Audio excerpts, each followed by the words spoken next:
തിരുവനന്തപുരം വെള്ളനാട് കിണറ്റിൽ കരടി വീണു. അന്നമണി വീട്ടിൽ അരുണിന്റെ വീട്ടിലെ കിണറ്റിലാണ് കരടി അകപ്പെട്ടത്. രാത്രി 12 മണിയോടെ അടുത്ത വീട്ടിലെ 2 കോഴികളെ കരടി പിടികൂടി ഭക്ഷിച്ചിരുന്നു. ഇതിൽ മൂന്നാമത്തെ കോഴി കിണറ്റിൽ പറന്നു കയറി. ഇതിനെ പിടികൂടാൻ ശ്രമിച്ചപ്പോഴാണ് കരടി കിണറ്റിൽ വീണതെന്നാണ് സംശയം. വിവരങ്ങളുമായി തിരുവനന്തപുരത്ത് നിന്നും അരുൺ മോഹൻ ചേരുന്നു. അരുൺ, ഇപ്പോൾ നാട്ടിലാകെ ഈ പറഞ്ഞതുപോലെ ആനയായാലും പുലിയായാലും എല്ലാം കാട് വിട്ട് നാട്ടിലേക്ക് ഇറങ്ങുന്ന സാഹചര്യമാണ്. ഇപ്പോഴിതാ ഒരു കരടിയും ഇത്തരത്തിൽ നാട്ടിലേക്ക് ഇറങ്ങി കിണറ്റിൽ വീഴുന്ന സാഹചര്യമാണ്. എന്തൊക്കെയാണ് ഏറ്റവും ഒടുവിൽ അവിടെ നിന്നും നൽകാൻ കഴിയുന്ന വിവരം? ഈ കരടിയെ രക്ഷപ്പെടുത്തിയിട്ടുണ്ടോ ഇപ്പോൾ?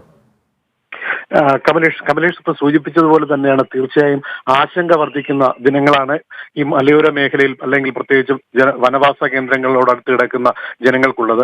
ഈ പറഞ്ഞതുപോലെ ഈ ആനയും കടുവയും ഒക്കെ ഇറങ്ങുന്ന ഒരു സാഹചര്യത്തിൽ ഉള്ള സാഹചര്യമാണ് പലയിടത്തും ഉണ്ടെങ്കിലും ഈ പറയുന്ന തെക്കൻ ജില്ലയിൽ അത്രത്തോളം വലിയ പ്രശ്നങ്ങളൊന്നുമില്ല. എന്നാൽ ഇവിടെ മനസ്സിലാക്കാൻ കഴിഞ്ഞത് ഈ പറയുന്ന വെള്ളനാട് സ്വദേശിയായ അരുണിന്റെ വീട്ടിൽ ഇന്നലെ രാത്രി അർദ്ധരാത്രിയോട് കരടിയാണ് എത്തിയത്. അതാണ് ഭീതി ഈ ജനങ്ങൾക്ക് വർദ്ധിച്ചിരിക്കുന്നതും. നമുക്ക് മനസ്സിലാക്കാൻ കഴിഞ്ഞത് അരുണിന്റെ വീടിന് സമീപത്തുള്ള വിജയന്റെ വീട്ടിലുണ്ടായിരുന്ന കോഴികളെ 3 കോഴികളെ ഈ പറയുന്ന ഭക്ഷിക്കാൻ വേണ്ടി കരടി പിടിച്ചിരുന്നു. അതിൽ ഒന്ന് പറന്ന് ഈ പറയുന്ന അരുണിന്റെ വീട്ടിന്റെ കിണറ്റിലേക്ക് എത്തി. അതിനെ പിടിക്കാൻ ശ്രമിക്കുന്നതിനിടയിലായിരുന്നു കരടി കിണറ്റിലേക്ക് വീണത്. അതാണ് ജനങ്ങൾ ഒരുപക്ഷെ അറിയാൻ കഴിഞ്ഞത് പോലും ഈ കരടി ഇവിടെ ഉണ്ട് എന്ന്, കരടിയുടെ സാന്നിധ്യമുണ്ട് എന്ന് പോലും അങ്ങനെയാണ് ജനങ്ങൾക്ക് മനസ്സിലാക്കാൻ പോലും കഴിഞ്ഞത്. ഒട്ടും പ്രതീക്ഷിക്കാത്തൊരു സംഭവമാണ് കരടി. സാധാരണ ഈ പ്രദേശത്ത് കുരങ്ങ്, മയില്, മാന് തുടങ്ങിയ വന്യജീവികളൊക്കെ ഉണ്ടെങ്കിൽ പോലും ഈ പറയുന്ന കരടിയുടെ സാന്നിധ്യം ഇത് ആദ്യമായിട്ടാണ് ഈ പ്രദേശവാസികൾ ഉണ്ടാവുന്നത്. തീർച്ചയായും അത് ജനങ്ങൾക്ക് വളരെ ആശങ്ക ഉണർത്തുന്നു. കാരണം ഇവിടെ നിന്ന് ഏകദേശം 20-25 കിലോമീറ്ററിന് അപ്പുറത്താണ് കോട്ടൂർ എന്ന് പറയുന്ന ഈ പറയുന്ന വനമേഖല പോലും ആരംഭിക്കുന്നത്. അപ്പോൾ സ്വാഭാവികമായിട്ടും ഇവിടെയുള്ളവർ അല്പം അത്ര ഈ ഒരു പ്രതീക്ഷിക്കാത്തൊരു സംഭവമാണ് ഇന്നലെ അരങ്ങേറിയത്. എന്തായാലും ഇപ്പോൾ കരടി ഇപ്പോൾ കിണറ്റിലാണുള്ളത്.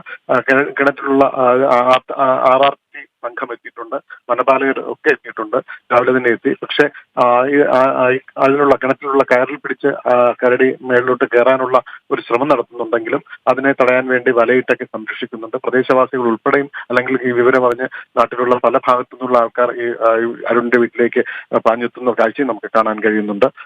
കമലേഷ്, അരുൺ, ഇപ്പോൾ ഈ കരടിയെ രക്ഷപ്പെടുത്താനുള്ള ശ്രമങ്ങൾ പുരോഗമിക്കുകയാണോ? ഇനിയിപ്പോൾ തീർച്ചയായും കമലേഷ്, ഇതിന് ഈ പറയുന്ന RRT സംഘം എത്തിയിട്ടുണ്ട്. ഈ തിരുവനന്തപുരം മ്യൂസിയത്തിൽ നിന്ന് ഉൾപ്പെടെ ഡോക്ടർ ജേക്കബിന്റെ നേതൃത്വത്തിലുള്ള സംഘം എത്തി.